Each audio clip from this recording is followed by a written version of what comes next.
ಒಂದು ಸುಂದರ ಹಳ್ಳಿ ಇಡೀ ಪ್ರಕೃತಿಯ ಮಡಿಲಲ್ಲೇ ವಿಶ್ರಾಂತಿ ತೆಗೆದುಕೊಂಡಂತಿತ್ತು.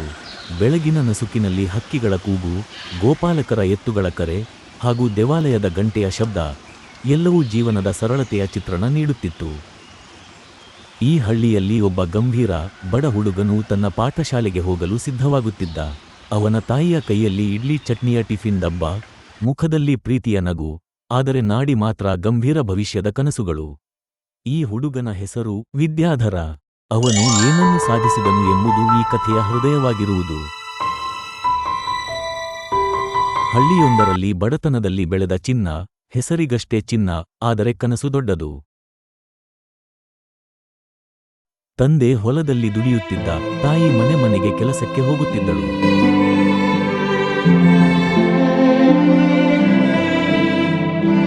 ಆತನು ಮಾತ್ರ ಓದಿನಲ್ಲಿ ಮುಗ್ಧನಾಗಿದ್ದ.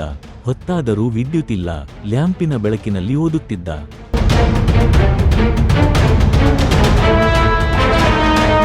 ಮಕ್ಕಳು ಆಟವಾಡುತ್ತಿದ್ದಾಗ ಈತನು ಪುಸ್ತಕ ಓದುತ್ತಿದ್ದ. ತಾಯಿ ಹೇಳಿದರು, ನೀನು ಓದಿ ಒಳ್ಳೆಯವನಾದರೆ ನನ್ನ ದುಡಿಮೆ ಸಾರ್ಥಕ. ಆ ಮಾತು ಚಿನ್ನನ ಹೃದಯದಲ್ಲಿ ನಾಟಿ ಹೋಯಿತು. ಹೊಲದಲ್ಲಿ ತಂದೆಯೊಂದಿಗೆ ಕೆಲಸ ಮಾಡುತ್ತಿದ್ದವನ ಕೈಗೆ ಮಣ್ಣು ಹತ್ತಿತ್ತು. ಆದರೆ ಆ ಬೆವರು ತೊಳೆದ ತೋಳಿನ ಜವಳಿಯಲ್ಲಿ ಇಡೀ ವಿಶ್ವವಿದ್ಯಾನಿಲಯದ ಕನಸುಗಳು ಮಿಂಚುತ್ತಿದ್ದವು. ಒಂದು ಪೆಟ್ಟಿಗೆ ಪುಸ್ತಕ ಆ ಮರದಡಿಯಲ್ಲಿ ಮೌನವಾಗಿ ಕಾಯುತ್ತಿದೆ. ಈ ಹುಡುಗನು ಗೊತ್ತಿಲ್ಲದಂತೆ ಅವನ ಹವ್ಯಾಸ, ಧೈರ್ಯ, ಶ್ರಮ ಇವುವೇ ಅವನ ಭವಿಷ್ಯದ ಬುನಾದಿಯಾಗುತ್ತಿವೆ.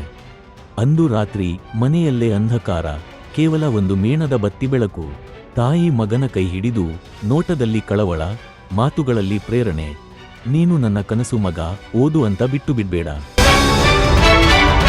ಪರೀಕ್ಷಾ ದಿನ. ಸರ್ಕಾರಿ ಶಾಲೆಯ ಹಳೆಯ ಬೆಂಚಿನಲ್ಲಿ ಕುಳಿತಿದ್ದವನ ಕಣ್ಣುಗಳಲ್ಲಿ ಆತ್ಮವಿಶ್ವಾಸ.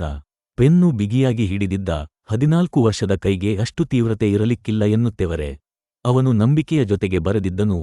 ಪ್ರಶ್ನೆಪತ್ರಿಕೆ ಕೈಗೆ ಸಿಕ್ಕಿದ್ದ ಮಾತ್ರಕ್ಕೆಲ್ಲ ಅವನು ಉತ್ತರವಲ್ಲ, ತನ್ನ ಮುನ್ನಡೆ ಬರೆಯುತ್ತಿದ್ದನು. ಹಳ್ಳಿಯ ಶಾಲಾ ಆವರಣ ಸಣ್ಣ ಹಬ್ಬದ ತಯಾರಿ. ವೇದಿಕೆಯಿಂದ ಶಿಕ್ಷಕರ ಧ್ವನಿ, ಈ ಬಾರಿಯ ಟಾಪರ್ ನಮ್ಮ ವಿಜ್ಞಾನ ರತ್ನ. ಮಗನ ಹೆಸರು ಕೇಳಿದ ತಾಯಿ ಕಣ್ಣೀರಿಗೆ ತಡೆಕೊಟ್ಟಿಲ್ಲ. ಅವನು ತಂಗಡಿಯಲ್ಲಿ ಕಾಲಿರಿಯದೆ ವೇದಿಕೆಯತ್ತ ಓಡಿದ. ಪ್ರಮಾಣ ಪತ್ರ ಹಸ್ತಾಂತರ, ಜನಸಮೂಹದ ಚಪ್ಪಾಳೆ, ಶಿಕ್ಷಕರಿಂದ ಅಪ್ಪುಗೆ, ತಾಯಿಯ ಅಪ್ಪಗೆ.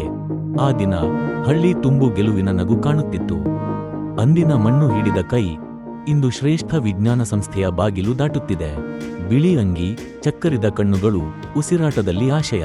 ಕಾಲೇಜಿನ ಭವ್ಯ ಬಾಗಿಲು ಮುಗ್ಧ ನಗೆಯೊಂದಕ್ಕೆ ಸಾಕ್ಷಿಯಾಗಿತ್ತು. ಇಂದಿನಿಂದ ನನ್ನ ಕನಸುಗಳು ಕೇವಲ ಕನಸುಗಳಲ್ಲ, ನನ್ನ ಪ್ರಯತ್ನಗಳ ಫಲವಾಗಿವೆ ಎನ್ನುವಂತಿತ್ತು ಅವನ ಮುಖ. ವೈಜ್ಞಾನಿಕ ಪ್ರಯೋಗಾಲಯದಲ್ಲಿ ಈಗ ಅವನು. ಲ್ಯಾಬ್ ಕೋಟ್, ಐಡಿ ಕಾರ್ಡ್, ಮುಂದೆ ಪೆಟ್ರಿ ಡಿಶ್. ಆದರೆ ಅಚಾನಕ ಅವನು ತನ್ನ ಕೈಗಳತ್ತ ನೋಡುತ್ತಾನೆ. ಅವನು ನೆನೆಸಿಕೊಂಡ, ಈ ಕೈಗಳು ಒಂದು ಕಾಲದಲ್ಲಿ ಮಣ್ಣು ಹಿಡಿದಿದ್ದವು. ಇಂದು ಅವು ವಿಜ್ಞಾನವನ್ನು ಕಟ್ಟುವ ಕೆಲಸ ಮಾಡುತ್ತಿದ್ದವು.